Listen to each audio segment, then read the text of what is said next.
All right, here we go.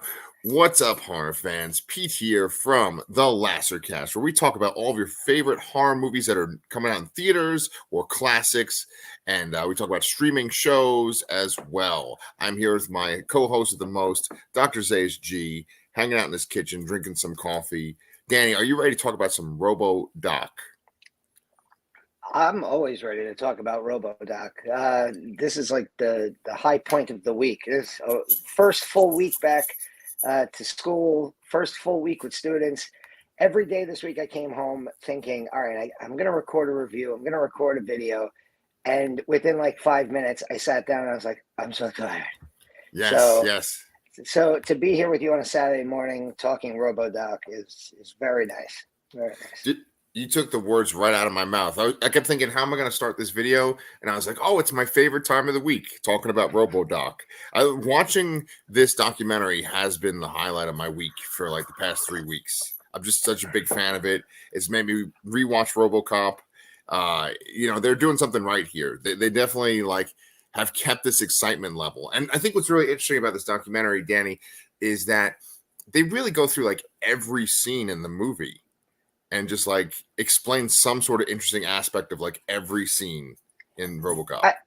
I think what these filmmakers are just absolutely excelling at is understanding that genre fans, horror and sci-fi fans, we are the biggest nerds and we want to know everything. I totally understand where there is a large percentage of the population that a docu-series or a documentary like this, like the In Search of Darkness series, because you put these 4 episodes together, this is effectively a 4+ hour RoboCop documentary, right, which makes it feel very akin to either Crystal Lake Memories, which was like a 6-hour Friday the 13th retrospective, but like that's covering a franchise, In Search of Darkness, 4+ hours, but that's covering a decade of horror films. This is 4 hours on one movie from the 80s. But the thing is, we're 3 episodes in, we're over 3 hours in, it never gets boring. And like you said, it's every part of this movie. And so many of this movie was made in 86. It was made in 86, released in 87. So we're talking 37 years ago.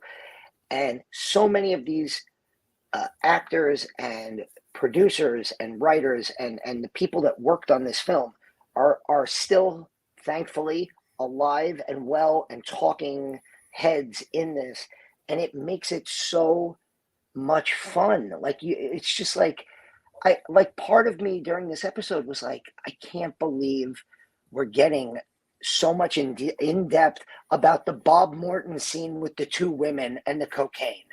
And I was like, that's such a fun little scene that takes up maybe 2.5 minutes of screen time in a 100-minute movie, a 2-hour movie. And we get to watch like 10 minutes of behind the scenes footage about it, which just makes me appreciate every little thing in that scene so much more. And this documentary series is giving RoboCop, which I don't think it needed any more help being a rewatchable film, but it's giving it so much more rewatchability and replay value for me. I just rewatched it the other week. I can't wait to rewatch it again when I finish this series, so that I can now it's going to be like, here's the other one that I was like blown away by, the Paul Verhoeven and Peter Weller deciding that RoboCop should be a fencer and as he's shooting should have the back arm up. I'm like, yes. Oh, I never it's like those little things that and it's the geeky, genre nerd in me that wants to know every little thing. It's like when I go to a horror convention and my mother will go, you paid $20 to get an autograph from a guy who didn't say any words and wore a mask in the movie. And I'm like, yeah, but Mom, he played Jason. Don't you get it? Yeah. It's like, this is like, it's like birthday cake for us. Yes, you are 1,000% right. Very good point. And part of being a fan of the genre of horror and like sci-fi in general is that sometimes you can really be into the storytelling of it, the writing of it, the decisions that are made. And I am very much always impressed with changes they make to a script for the sake of the story. And one thing that I think probably the thing that excited me the most about this particular installment is when they talk about the sequence of events when RoboCop remembers that he's Alex Murphy. And the way that the show starts out, they say that it was originally going to be that RoboCop runs into Lewis. She says, "You're Murphy," after seeing him spin his gun. Then he runs into Emil right at the gas station. Right, that's his name, right? Emil is that thug. Yeah. Yeah. Mm-hmm. And then he has that dream where he's like freaking out in the chair, where he's like, right?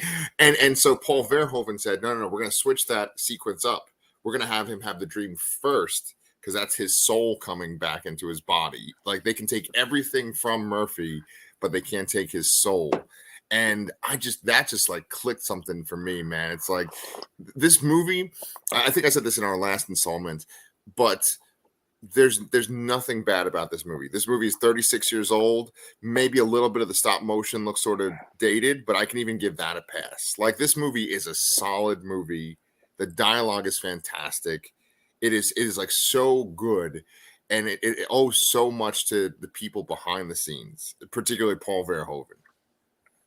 Yeah, I mean, they make a big point in this episode to credit the editor. I think Frank Uriasti is his name, and of course Basil Polidoris, who does the score. Who, like, the RoboCop score is one of those '80s, late '70s, '80s pieces of music. We've said this, that you hear it and you're instantly transported to, oh, that's the RoboCop score. Right. And it didn't even, I knew I had heard the name Basil Polidoris before, and then they mentioned, of course, Conan the Barbarian, and I'm like, of course, that it makes perfect sense. But like, to talk about the editing, the director of photography has been in this several times throughout, and how he had different inputs. Like, again, to go back to the scene with Bob Morton and the two girls, where they're just like, what should the bitches do? Should the bitches go here? and they had the two actresses who, like, they seemed like they were having a great time. Right. It's funny how half of the first couple episodes, everybody seemed to be having a lot of issues. And even in this episode, certain people were having a lot of issues with Paul Verhoeven. But then at the exact same time, people seem to be having a lot of fun with Paul Verhoeven on the set as their director. Right. And yeah. Yeah, he sounds extremely difficult to work with. They kept talking about, one thing they mentioned in this episode and the previous episode is he's always like, they're trying to fuck me. Are you fucking me? You're gonna mess up my movie. And one of the examples they use in this episode is when they're in the drug lab. There's all this cocaine lying around, and they have a man who they keep interviewing who is like the weapons master. He's essentially like in charge of making sure all the weapons in the movie work correctly. And he was talking about how Paul Verhoeven wanted a guy to pull a gun out of some cocaine, and he said that the gun wasn't going to work because the cocaine would be in the barrel.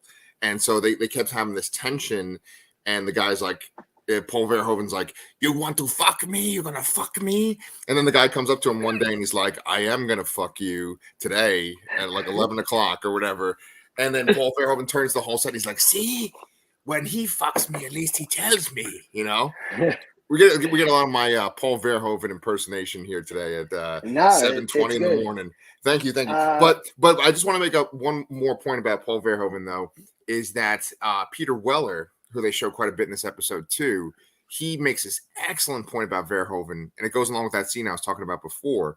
He says that you could hire an American director to make this movie, but this would not be the same movie without Paul Verhoeven, and it would not have the message. It wouldn't have the power behind it. And it's like, he's so crucial to making RoboCop what it is, Yeah.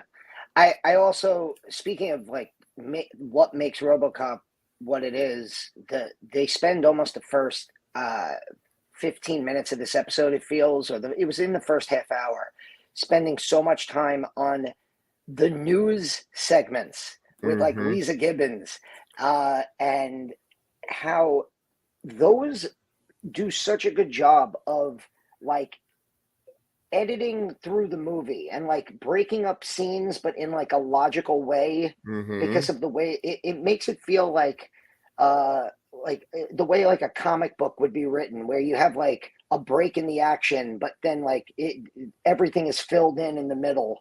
And and I think they do. The thing that I love so much about RoboCop is the way that it critiques America in the 80s and how those news segments were perfectly designed.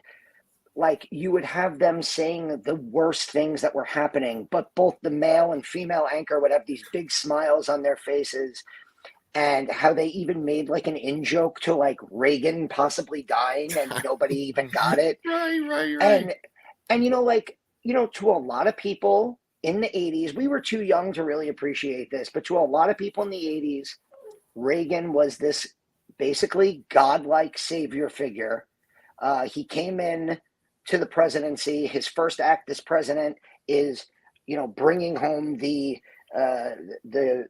prisoners from the Iran that Iran had captured during Carter. So he's like he like takes the oath of office, and he's instantly a conquering hero. The economy starts to bounce back, of course, but as the decades have gone by, we start to realize that the economy was kind of built on you built a mansion on top of quicksand, and I think they were so upfront, like the writers, the script, and even Verhoeven as a European director. Maybe it was him having not being an American and being able to hey, if anybody complains, just throw it on me. I'm not American. But to be like ahead of the curve on like what Reagan really was. I made this point of I think in our first episode, this movie paired perfectly with They Live. They are such comparable films, in not in really anything about them other than there's sci-fi, but they are like corporate America is evil. Right. Corporate America is willing to, buy and sell human beings, turn them into cyborgs. They control the police, and they're also going to have criminals on their in their pockets to do their bidding, to get rid of their enemies. And They Live is like the corporate world is so evil, we're willing to work with aliens to help them take over Earth as long as we stay rich. And it, between this movie and Carpenter, of course, in They Live, these movies are so fucking ahead of the curve on that like political element and the commentary that they have. And it makes me think of like every time somebody gets mad at a movie and goes, movies are supposed to be entertainment, what Yes. why do you have to throw your politics at me in a movie? And I'm like, well, if you don't understand that movies have been doing that your entire life and for 100 years, you haven't really been understanding any of the movies you've watched. And like, this is a perfect example. Like, there are probably a shit ton of people that love RoboCop because he looks cool and a lot of shooting and a lot of bang bang and blood and cocaine. But, people who truly love this movie and watch it repeatedly and analyze documentaries about it, you understand the commentary that the film has. And yes, they really, the way they incorporate the news footage, the way that the way the script, every like hard ass line has like a line of humor to really like lay in the satire of the situation. Right. The way that they talked about that stop motion dinosaur commercial that they made, that they were so desperate to fit in, and they do it for the car, Sucks. The Sucks 6000. Sucks 6000. Yes. I mean, that's the funny thing, right? Is that like when you have a political message in a movie, when it feels the worst, it feels like when you're being hit over the head with it. And Yes, RoboCop 100%. it's the message is there in every single scene, but it's not like hitting you over the head. It's not preaching. It's a completely enjoyable, fun movie, but it has all of these messages in it that are anti-corporation. You know, you bring up that dinosaur commercial, and they talk about the commercials in this movie too. They talk about the dinosaur commercial for the car. They talk about Nukem, and there are all these like silly little moments where the audience is just laughing, but it is kind of commenting on the world that we live in. And I love the Sucks 6000. I completely forgot about that. When I rewatched the movie, I was like, oh my God, there's a car called the SUX 6000. That's perfect. It's funny because they mention it when they do that hostage scene with the mayor. The guy's like, oh, we'll get you a Sucks 6000. And it's so funny because we're talking about how this is in the 80s, Reagan is around, it's this commentary. But one of the main things that the guy who's holding everyone hostage says, he's like, I demand a recount.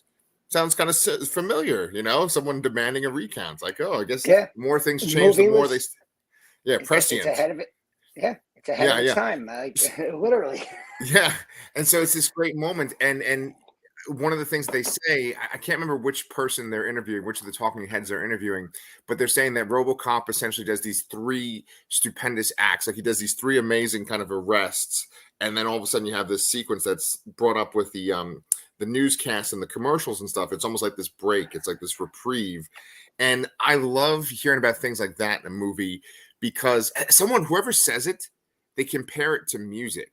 They say it's like a song and it's like there's kind of like a lull there. And I love that point because one of the reasons why a movie works is because of the pacing and the reaction. Like we cover so many documentaries talking about horror films.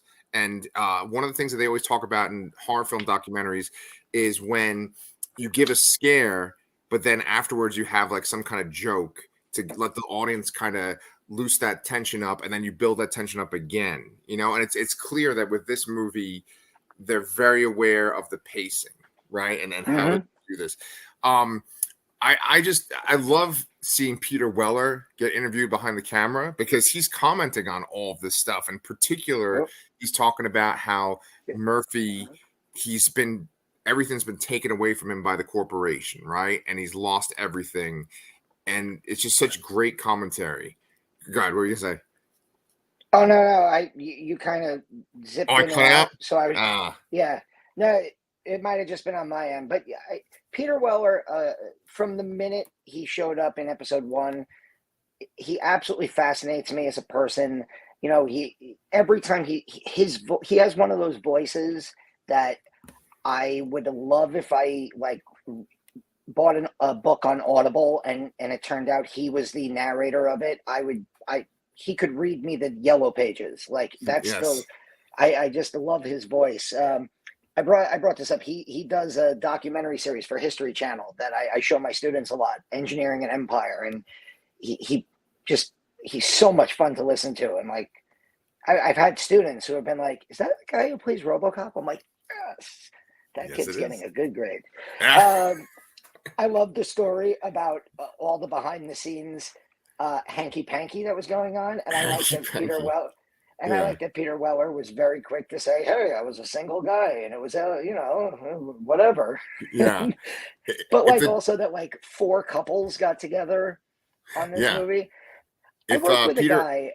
If Peter Weller's trailer is rocking, don't come a knocking, right?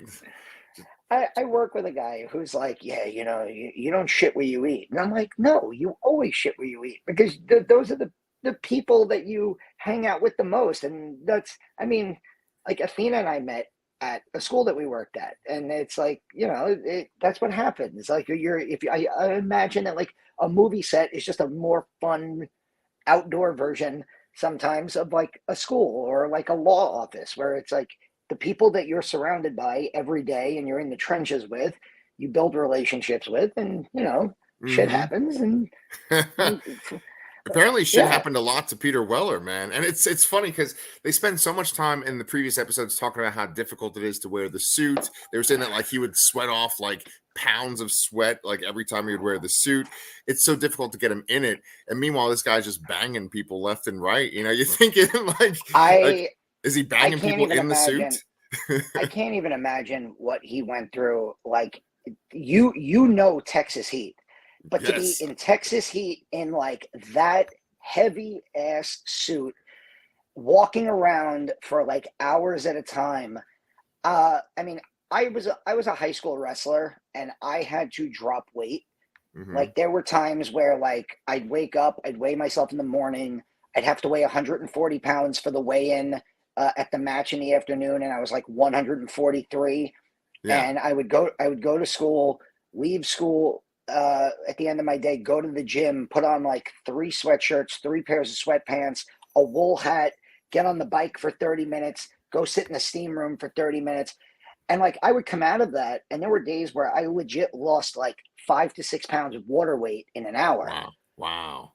But Wow. like, but I was doing it like on purpose but like to do it, to like be in a place like Dallas where it's 105 degrees on a good day, and you're Yeah. wearing a suit that makes it feel like it's almost 125, I think he said. Yeah. I mean, and then he came back for the sequel, which I all the hard work he put in for this movie, and then he said to himself, "Yeah, I'll do it again," is just crazy to me, because he's not actually in part three. In part three, it's a different actor. Right. Uh, but he did come back for the sequel, and I mean Nancy Allen did too, but and I'm sure there were a lot of other behind the scenes people, but it's crazy to me that he went through this. Yeah, he kind of, I think he says something like it was like his crucible or like his burden. He uses some kind of wording to be like, he took it on. He knew it was going to be this ridiculously difficult thing. And this isn't the first time that I've heard people talk about how amazing Peter Weller's physical acting in RoboCop is. And this episode has yet another great example. They do the sequence where he goes back to his old house, and he's like having flashbacks while he's going through his old house, and it's empty. And the guy who like kind of trained him to do specific movements, he brings up how when RoboCop is moving slowly, when there's like kind of slow gestures, slow movements, that means that he's kind of having a positive memory, or he's kind of lost in a good memory. Then when he moves his head very suddenly and abruptly, that communicates he's like angry. And they show scenes of it right after that, and it's like, oh yes, exactly. It's like there's no words whatsoever. It's just literally the way he moves his body that's conveying the emotion in that scene. So good, so good. And Yeah, so speaking of, I think we should talk about Kurtwood Smith a bit, because they do talk about Clarence Bodiger in this episode a bit too, and he's another one where I'm like, this is just perfect fucking casting for a person in this movie.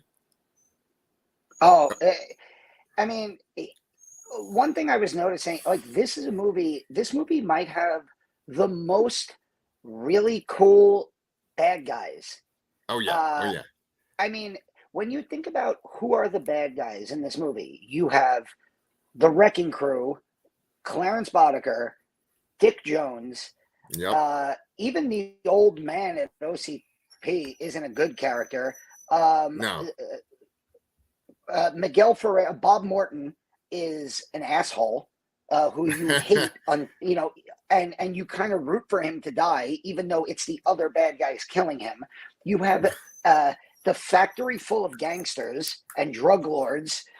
yeah, It's just there are so many bad guys in this movie. You have the two rapists on the street, the one who gets shot in the dick, and Clarence stands out pretty much above all of them. And I think I think we brought this up once before, but like the idea of casting Robert Patrick in Terminator 2, or the yeah, reason that James Cameron wanted originally Lance Henriksen to play the Terminator in the original film, because there's something innately scary about a normal looking person being so fucking evil and unstoppable. yeah, And like they jokingly, they like this episode, I think they said he looks like an accountant. Uh, right, and then they show, and then somebody, I think Kurtwood Smith even said, apparently I was also supposed to look like Himmler. And And I'm like, oh, he's like, I didn't know I was supposed to be a Nazi. Right, right. And then I But think, what do they compare him to? Some guy named the Jackal, right? Who's oh yeah, yeah. right. They I said that think he an was the inspiration for assassin. the cast. Yeah. So I mean, yeah, he's fantastic. And All the little touches that yeah, it seems like he added himself. Like he mentioned that in, I think, last episode when they talked about the wrecking crew, like the and stuff like that. And then, like, hey Paul, can I spit on the I love you that. know at the police station? And Yes. all the That's little, yeah. That's one of my all favorite the parts of this intricacies. episode.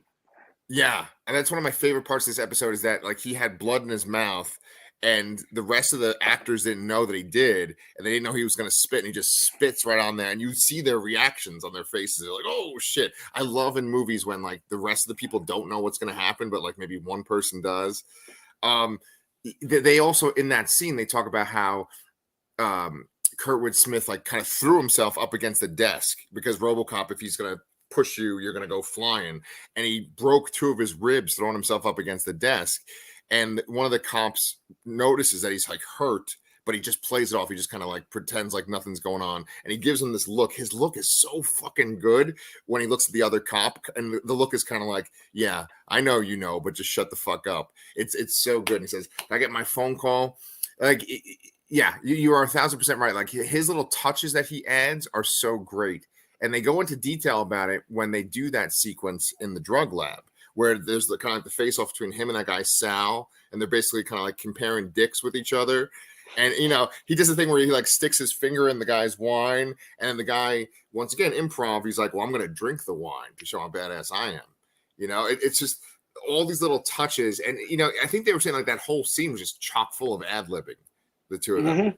Yeah. Yeah, it just, again, it's like the next time I rewatch this movie, I'm gonna just be thinking with every little scene that we watch in this series, like, oh, that was ad libbed, like, oh, that was something that he added that Verhoeven said, let it stay in. Right. It's all these neat little things, and it's like it's birthday cake. It's stuff that I'm so happy we get to watch. Getting to these are the types of documentaries that I friggin' love. Like, this is Yeah. why I'm so glad we cover the In Search of Darkness and In Search of Tomorrow on the channel. I mean, even if we didn't have a channel, I'd be watching and collecting Right. these things. Like, Right. yeah, like, this is, and I've made this point before. This is a reason. This series is a reason to pay SCREAMBOX. This is for anybody for anybody who's on the fence, and I want to make this clear: SCREAMBOX is not paying me. Please, if you'd like to, we'll take it. But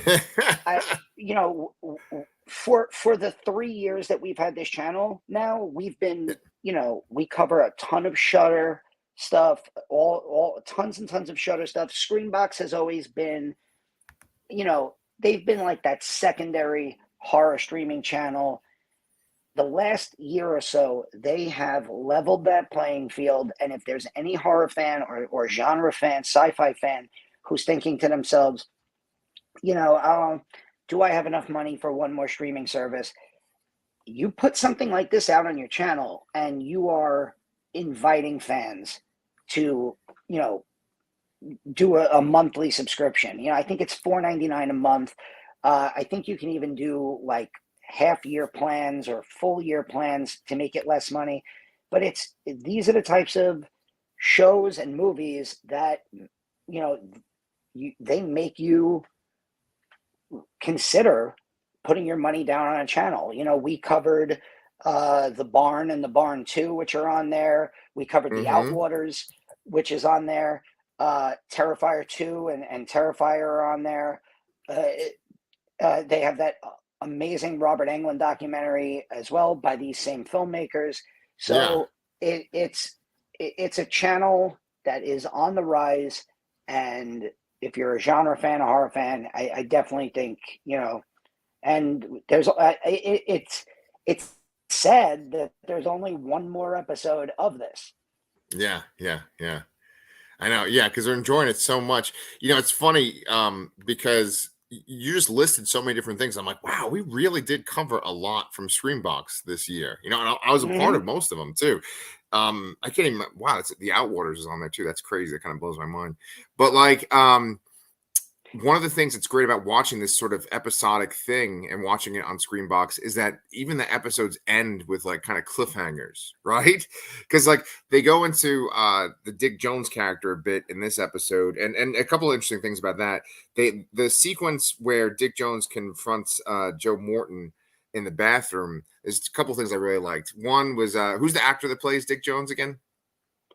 Ronnie Cox. Ronnie Cox, thank you so much. Ronnie Cox is talking about Miguel Ferrar because, Miguel Ferrar, you were saying how most people are still alive. Unfortunately, Miguel Ferrar is Yeah, dead, right? And he was yeah, he was a big guy in Twin Peaks too. If you ever want to see more of him, but Ronnie Cox is talking about how Miguel Ferrer didn't want him to touch his hair when he was intimidating him. And they show Ronnie Cox is going and grab his hair real tight, and he's like, "Don't fuck with me," or whatever he's saying, right? That sequence that they talk about, they were mentioning how the executives, the producers were getting nervous about the movie because the budget kept going up.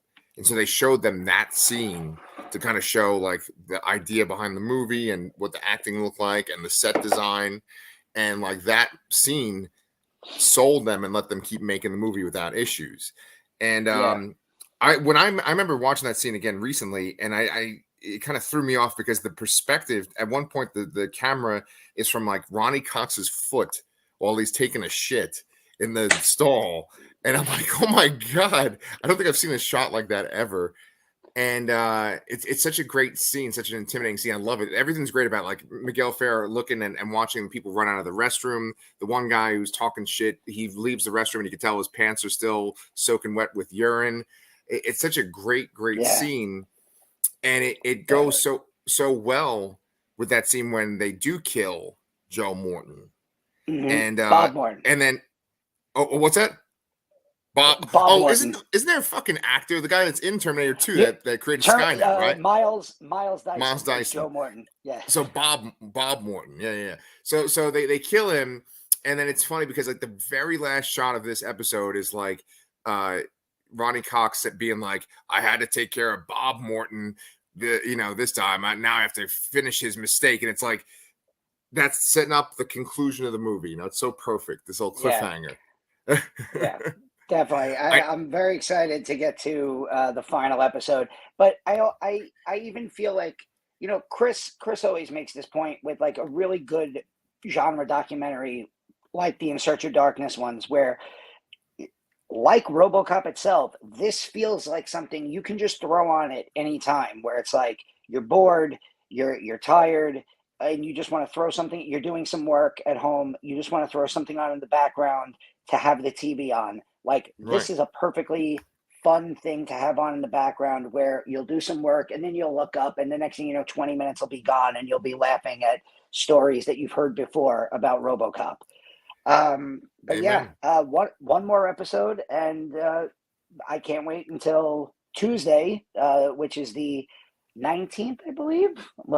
Turning my head to my calendar. I think Tuesday that the sounds right. 19th is the last episode of this on Screenbox. That's when it goes up on there, and then we'll be back next Saturday morning to knock out our last review and final thoughts on the series as my cat walks right by the screen. There we go. Yeah, I'm looking forward to it, man. This has been one of the pleasures of doing this show with you. And yeah, we want to tell everyone else what there goes the cat again. Okay. It's but I was gonna say, do you want to tell people? Well, actually, this week you were saying it's kind of light because you've gone back to work and you have some people sick at So your house too. I have things that I'm planning. I have to come home from work, and my work schedule changed. I get out a little bit later now, which means I get home a little bit later, which means Mm, I'm more tired when I get home. But I'm planning to do at least a short 30 to 60-second review of The Nun Part 2, which I saw this week. I'm planning on doing a kind of Lasercast fall preview. There's so many cool things that we're going to be covering. Speaking of episodic things, we have Mike Flanagan's The Haunting of No, not The Haunting of, the Fall of the House Yeah. of Usher, which is coming to Netflix. Yeah. We have the return of both Chucky and Creepshow this fall as well, coming up in a couple of weeks, I think 3-4 weeks. New York Comic Con is coming up. There's a ton of horror programming slated. The Friday of Comic Con is Friday the 13th of October. So I think they Perfect. purposely threw a ton of horror stuff out there. There's John Carpenter will be there. There's going to be a John Carpenter spotlight. So I'm going to be very busy in the weeks coming up. I also just got passes. I also just bought tickets and to a bunch of Brooklyn Horror Fest films that are going to be coming out in mid-October. Very exciting time. Jen Wexler's The Sacrifice Game is the final film of Brooklyn Horror Fest, and I got my tickets to that. Dang. She directed The Ranger, which is over on Shudder. Awesome movie. That I reviewed and interviewed her and Jeremy Holm, one of the actors, back when I was with Geeks of Doom. So I'm really excited for that. So yeah, there's so much stuff coming up, but definitely this week, The Nun Part 2 short review and a little bit of a fall preview for us. Yeah. So even though Danny's life is super busy, he's always throwing up episodes onto our channel. And I just disappeared. Can you hear me, Danny? Yep. Can you hear me? I Okay, still good. hear you. Yep. I don't see me there. Okay, I'm back. But we're always putting out stuff. He and I get together at least once a week to talk about some kind of big thing, and then he is constantly putting up content on our channel. So if you have not subscribed to the Lastercast, please do, and let us know what you guys think about this documentary too. Did we miss anything in our little coverage? All right, guys.